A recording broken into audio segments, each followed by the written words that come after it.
രാജ്യം ഇന്ന് 78ാമത് സ്വാതന്ത്ര്യ ദിനം ആഘോഷിക്കുന്നു. നമുക്കറിയാം 1947 ആഗസ്റ്റ് 15-ാം തീയതിയാണ് കൊളോണിയൽസ് ഭരണകൂടത്തെ ഇന്ത്യയിൽ നിന്ന് പറിച്ചെറിഞ്ഞ് ഇന്ത്യ ഒരു സ്വതന്ത്ര രാജ്യമായത്.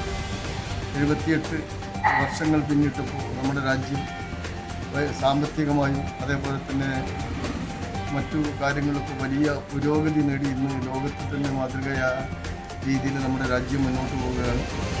ഇന്നത്തെ കേരളത്തിലെ സ്വാതന്ത്ര്യത്തിനുള്ളൊരു പ്രത്യേകത ആഘോഷങ്ങളില്ലാതെ നമ്മുടെ വയനാട് ചൂരൽമലയിലുണ്ടായ ദുരന്തവുമായി ബന്ധപ്പെട്ട് ആഘോഷ പരിപാടികളൊന്നുമില്ലാതെ ഒരു ആചാരമായി സ്വാതന്ത്ര്യം ആചരിക്കുക.